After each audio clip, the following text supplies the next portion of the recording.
¿Sabías que la radiodifusión deportiva fue muy importante para las y los hinchas en épocas donde la transmisión de encuentros de fútbol por televisión eran escasas? ¿Sabías que, durante la década de 1990, la radiodifusión fue parte de encuentros históricos de los dos clubes más populares del país? Esto y mucho más en nuestro segundo capítulo de Historia de las transmisiones radiales de fútbol en Chile. Con ustedes, un señor de las comunicaciones. El relato de don Hans Marvin Harbat en un duelo entre Colo-Colo y Ñublense de 1979. En Rivas y por la izquierda está ubicado Ponce. Va el pase para arriba, que entra solo por el medio. Ahora levantó del rodito la pelota sobre el arco. ¡Gol! ¡Golazo de Colo-Colo! ¡Qué lindo gol de Carlos Rivas!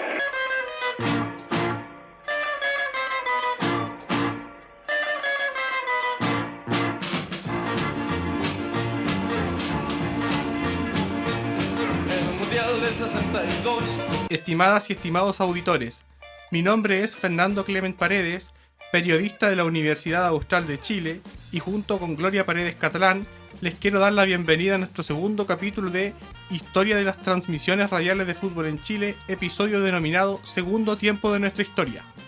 En nuestro primer capítulo, pitazo inicial de nuestra historia, les narramos la historia de las transmisiones de fútbol a través de la radiodifusión, desde la primera emisión en 1935 hasta el Mundial de 1962, realizado en Chile. En este segundo capítulo, segundo tiempo de nuestra historia, les hablaremos de los sucesos ocurridos entre la década de 1970 y 1997, periodo en que ocurrieron hitos históricos del fútbol chileno, y también conocerán de curiosas anécdotas que le ocurrieron a reconocidos relatores durante las transmisiones, tanto a nivel de clubes como de la selección chilena. Recordemos al gran Sergio Silva Acuña con su relato del gol de Carlos Caselli por Colo-Colo a Independiente en la final de la Copa Libertadores 1973. Se lanzó con todo Mendoza y ahora hay foul contra Galindo. 40 minutos. Los bonos de reconstrucción son la mejor inversión. Buena Caselli. ¡Vamos, Caselli! ¡Gol! ¡Gol de Caselli!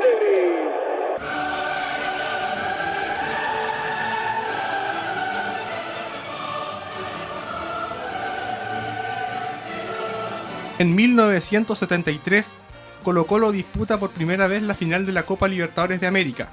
En aquella ocasión, enfrentó al club argentino Independiente de Avellaneda, siendo además la primera vez que un equipo chileno jugaba aquella instancia del torneo continental. Vladimiro Mimisa Cárcamo, histórico relator del fútbol chileno, recuerda el equipo con que transmitió por Radio Magallanes la final de aquella Copa Libertadores y señala las características de las transmisiones radiales de aquella época, indicando que en ese entonces la radio tenía más romanticismo. El partido de Colo-Colo Independiente 73 lo hice por la Radio Magallanes, junto a Darío Verdugo y Máximo Clavería. Hicimos toda la campaña de Colo-Colo. ¿Cómo era la transmisión? Eran transmisiones distintas, con una radio distinta, donde la tecnología era casi artesana, donde teníamos radio, la radio de frecuencia modulada prácticamente eran inexistentes, teníamos radio AM y las radios de onda corta, las que nos permitían acortar las distancias, llegar muy lejos.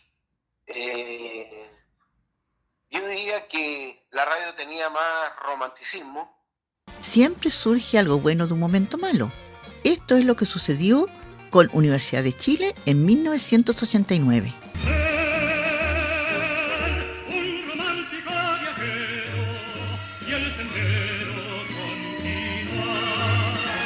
El inicio de 1989 para Universidad de Chile fue muy duro, ya que en enero de ese año, en la última fecha del torneo correspondiente al año anterior, 1988, el romántico viajero descendería a segunda división tras igualar contra Cobresal. Pero fue en esa época en que nació un programa muy recordado por las y los hinchas de la U, La Sintonía Azul, programa que transmitió por muchas décadas los encuentros de Universidad de Chile a través de Radio Santiago. José Pepe Ormazábal, histórico relator de la Sintonía Azul y actualmente en Radio Agricultura, recuerda los inicios del programa en 1989. Indica que en un principio el espacio radial poseía otro nombre, Minuto 90. Esto a raíz de la revista de fútbol de aquella época que tenía el mismo nombre, cuyo dueño era Waldo Green, presidente de la Corporación de Fútbol Universidad de Chile, Corfuch, en ese entonces. Fue un inicio bien curioso, porque en un principio nosotros estábamos en Radio Chilena, en la Chispa del Deporte, y la persona que estaba a cargo de la producción de la Chispa del Deporte, que era Waldo Mora, adquirió los derechos para estar en Radio Santiago. Entonces quiso hacer algo distinto, diferente, llevarse, digamos, parte del equipo a Radio Santiago y iniciar una nueva etapa, siguiendo partidos de la U. Estamos hablando del año 89, cuando justamente la U pierde la categoría, cuando la U se va, digamos, a segunda división.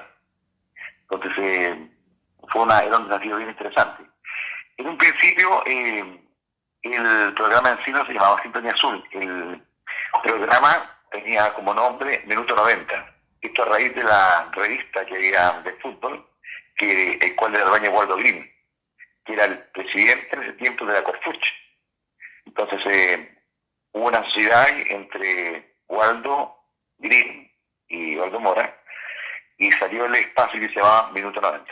Don José indica que al nombre Minuto 90 le agregó el eslogan La Sintonía Azul del fútbol chileno, para distinguir que estaban transmitiendo los encuentros de Universidad de Chile. Pero luego de un problema comercial entre Waldo Mora y Waldo Green, el nombre del programa quedaría en forma definitiva como Sintonía Azul. Bueno, yo saqué el eslogan Minuto 90, la Sintonía Azul del fútbol chileno, para distinguir un poquito que en el fondo estábamos transmitiendo los partidos de la U. Pero el nombre original era Minuto 90, a raíz del auspicio central que era de la revista. Pero yo, para diferenciar del resto de los programas deportivos, le puse como eslogan la Sintonía Azul del fútbol chileno. A poco andar hubo un problema ahí comercial entre Green y Mora, y ahí Waldo decidió sacar el nombre de Minuto 90 y solamente quedar con la Sintonía Azul. Así nació la Sintonía Azul en Radio Santiago, estoy hablando del año 89. José Pepe Ormazábal narra la historia del viaje y posterior transmisión del duelo en que Universidad de Chile visitó Iberia de Los Ángeles en aquel 1989, encuentro que se disputó en la comuna de Laja, región del Biobío. Don José cuenta las complicaciones que tuvo para llegar y realizar la transmisión, pero narra que todos aquellos sacrificios a lo largo de la campaña valieron la pena, ya que al finalizar el campeonato la U vuelve a Primera División. Acontece que el día domingo no había, digamos, locomoción. No sé por qué motivo a Laja. No había locomoción, había que llegar a Concepción. Y en Concepción, estamos hablando del año 89, y todo ha cambiado. Y en Concepción, llegamos a Concepción, y para poder llegar a hacer el partido, la única alternativa que teníamos era hacerlo haciendo dedos. Esa era otra de las cosas. Porque no estaban tan bien los recursos, era un tiempo bien complejo, se estaba iniciando, como para pagar un taxi o una locomoción, una van, algo así. Y llegamos a hacer ese partido en un camión, el tipo de un camión nos llevó, y curiosamente el camionero era de la U. Y mire, cuento como para prometer ya era, pero realmente no había fea, porque había que tirar cualquier cantidad de metros de cable, no había internet, nada de eso, o sea, era transmisión vía teléfono a la antigua. Uno se consiguió una casa, pagaba un tanto, y ahí tenía que cablear de la casa al estadio. Así que era muy complejo transmitir esos partidos. También los hornos, los partidos con el Colchagua, era complejo. Afortunadamente todo este esfuerzo valió la pena, porque después en Curicó ya se logró rápidamente subir, volver a Primera División, y el esfuerzo valió la pena.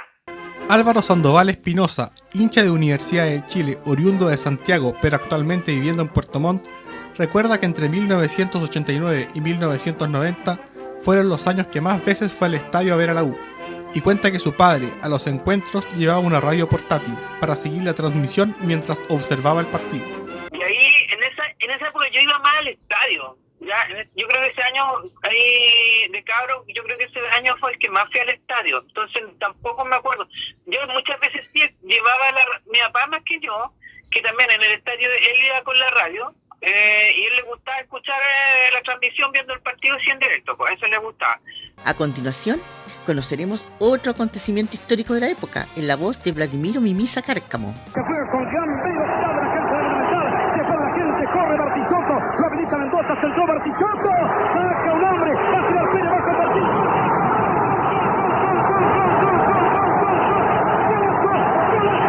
Cantemos todos de Arica Magallanes, por Colo Colo, ejemplo de valor. 5 de junio de 1991, fecha histórica para el fútbol nacional.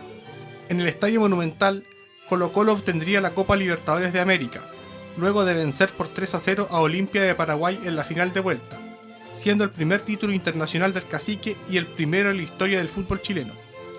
Vladimiro Mimisa Cárcamo relató esa histórica jornada por Radio Monumental, transmisión en donde los comentaristas fueron Carlos Caselli, uno de los mayores ídolos en la historia de Colo-Colo, y el destacado periodista argentino Héctor Vega Onesime, ex director de la revista El Gráfico.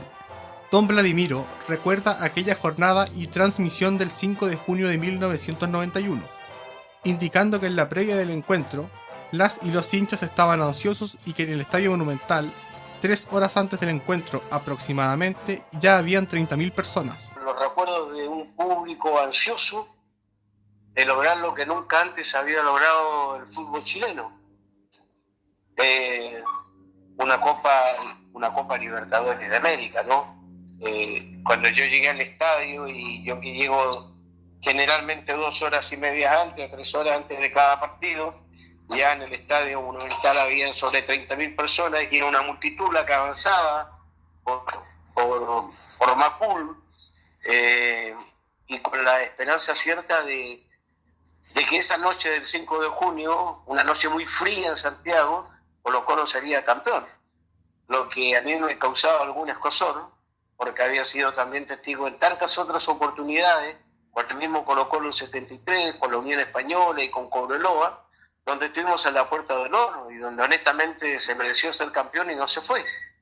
Pero en aquella oportunidad no dejamos escapar la ocasión y logró Colo-Colo alzarse con el título de campeón de la Copa Libertadores de América. Entra Bartichotto con pelota dominada, entra a la zona penal, lo puedo cantar, Herrera va a convertir,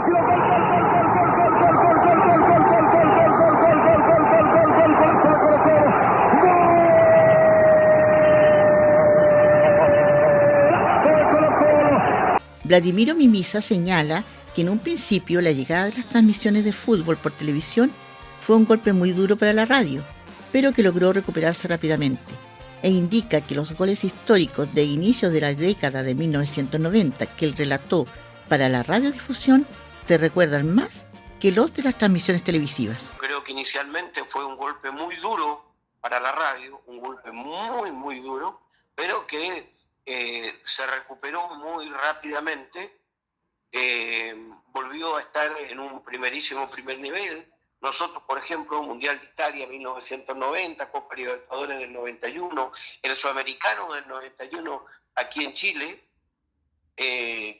tuvimos, ¿no?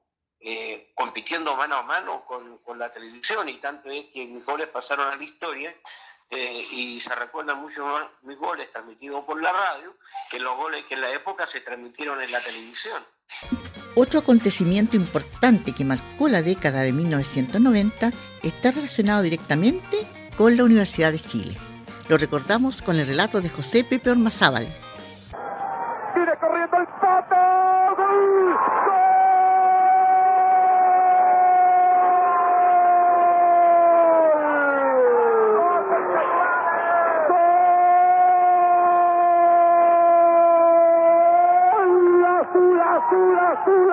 Azul. El Pato Mardones para el conjunto azul. Gritemos camarada por la universidad, por las azules de calidad. En 1994, durante el proyecto La Nueva U, iniciado en 1992 por don René Orozco Sepúlveda, presidente de la Corporación de Fútbol Universidad de Chile, Corfuch, el romántico viajero vuelve a salir campeón del fútbol chileno tras 25 años, luego de igualar 1-1 en la última fecha frente a Cobresal en la localidad del Salvador, región de Atacama. Esto luego de una dura lucha por el título contra uno de sus clásicos rivales, Universidad Católica. José Pepe Ormazábal recuerda la previa del encuentro y aquella histórica transmisión por la sintonía azul, indicando que para transmitir el duelo tuvieron que hacerlo desde un kiosco de bebidas que estaba sobre la hinchada de Cobresal. Fue una jornada muy especial, muy especial. Nosotros nos fuimos el mismo día en un vuelo charter donde iba la prensa y algunos hinchas. Llegamos al hotel Camino del Inca, donde estaba operado la U. Bueno, de hecho, el único hotel, digamos, confortable que hay en El Salvador, que es un campamento minero, sin semáforo, sin nada. Estaba eso desbordado, absolutamente desbordado. Y lo conseguimos ahí en el estadio un kiosco donde venden bebidas de la Coca-Cola para instalarnos. Estaba todo repleto, absolutamente repleto. Y nos tocó justo sobre donde estaba la hinchada del Cobresal. Entonces, como uno estaba narrando ahí, partidario de la U, y pegaban combos a las latas, sonaban, entonces fue bien especial. Y después, bueno, la locura del gol del Pato Mardones, el empate, el título, fue una jornada realmente inolvidable. Era una locura. Creo que ese partido, el hincha de la U nunca lo va a olvidar. Es imposible que lo olvide, porque fue una situación muy especial, muy de sentimiento después de haber estado en segunda división. Curiosamente, Cobresal no había mandado a la segunda división en enero del 89, pero en el 88, y después de muchos años la U logra ser campeón de 25 años frente a Cobresal. Don José cuenta cómo vivió en aquella jornada el relato del gol de penal de Patricio Mardones sobre el final del encuentro, que le dio el título a la U, indicando que estaba muy nervioso y que en ese momento el relator se transforma en el hincha que narra las vivencias y emociones que tiene en ese instante. De partida estaba muy nerviosa, eso lo debo decir. No quería ni siquiera mirar la cancha, porque era la ocasión, después cuándo. Y después si ahí había un partido de definición con la Católica, ese partido era muy complejo, la Católica tenía buen equipo y el masazo de la U iba a ser muy fuerte si no lograba el título.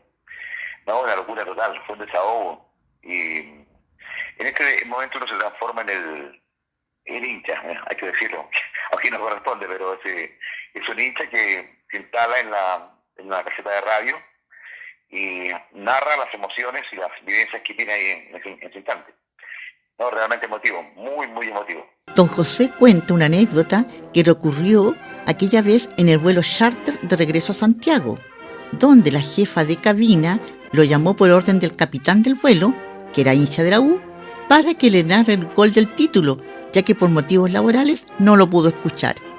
Una cosa que quiero comentar que es anécdota, por ejemplo, cuando veníamos de vuelta a El Salvador, en el vuelo charter, estaba el vuelo repleto, obviamente, con hincha y con toda la prensa, y me llama la jefa de cabina, digamos, por el megáfono que tiene ahí en el avión o por los parlantes, y me invitan, me nombran, me dice, por favor, Pepe Ormazábal, relator de Sintonía Azul, si puede venir a la cabina del avión.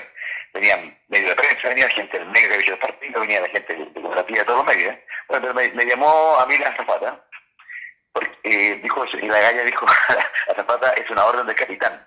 Bueno, fuimos, me recuerdo que estaba en el último asiento casi, pasé todo el pasillo, esto en vuelo, pasé todo el pasillo y el capitán me dijo, ¿sabe qué? Yo soy fanático de la U, lo único que quería era estar con usted y quiero pedirle un gran favor. Me dijo, si es posible que usted me narre el gol, porque por motivos laborales no lo pude escuchar, me dijo. Y tuve que volver a revivir el gol que narré del Pato Mardones para toda la gente, que hay muchos colocolinas de la Católica, revivirlo porque me lo pidió el capitán. Y ahí quedó ya la embarrada porque había mucha hincha de la U y todo eso. Me regalaron 2 botellas de champán a la azafata, pero no duraban nada, no alcancé ya ni siquiera a mi asiento, ya no quedaba nada. Así que esa anécdota quería también contarla.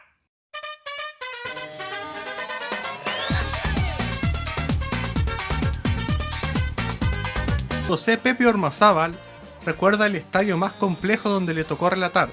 Fue en la ciudad de Liberia, Costa Rica, en un duelo amistoso entre la selección local y la selección chilena, donde para transmitir tuvieron que colocarse prácticamente sobre unos árboles. Un partido que me tocó narrar en una ciudad que se llama Liberia, en Costa Rica, un partido amistoso entre Chile y Costa Rica, en Liberia, partido previo al partido de Chile con Colombia en Barranquilla, por las eliminatorias, celebrando rumbo al Mundial de Francia en el 98. Fuimos antes a Barranquilla y después a Liberia, a Costa Rica a hacer ese partido, y recuerdo muy bien que era muy complejo viajar, y viajar porque estaba lloviendo torrencialmente, entre San José de Costa Rica y partir a Liberia y después hacer la combinación para estar en Barranquilla. Era muy complejo. Y ahí, ahí sí quiere que era un estadio totalmente amateur. Era una ciudad no pequeña, ¿sí? En Liberia, donde jugó Chile con Costa Rica ese partido, y tuvimos que instalarnos prácticamente sobre unos árboles. Unos árboles. Estaba con Pablito Espinosa, que era mi comentarista, y tuvo que alcalde igual, porque andábamos con equipos, estaba hablando del año 98, y el árbol se enganchó, no estábamos instalados con los equipos, hicimos como una pequeña casita en el árbol, y se enganchó, y ahí fue todo que interrumpir la transmisión un buen rato. Afortunadamente no pasó nada, pero ese fue el estadio más complejo. Ojo, un partido internacional amistoso, pero con condiciones paupérrimas para trabajar, pero últimas. Fernando, pensar que detrás de una transmisión radial existen tantos pormenores desconocidos para la audiencia. Así es, Gloria. Estimadas y estimados auditores, hemos llegado al final de la segunda parada de nuestro viaje, recorriendo el periodo comprendido entre los años 1970 a 1997. Donde hemos ido conociendo la historia de las transmisiones de fútbol en Chile, en las voces de algunos de sus protagonistas. Nos encontramos la próxima semana en nuestro tercer y último capítulo denominado Minuto 90 de nuestra historia. Nos encontramos la próxima semana. Y para finalizar este capítulo, recordar es volver a vivir. Escuchemos el emocionante relato de Carlos Alberto Campuzano en las clasificatorias para el Mundial de Francia 1998. La pelota que viene por la derecha, el arranque de Sala. Está para el cuarto, está para goleada. Le pega Sala, Zamorano. ¡Gol! ¡Gol!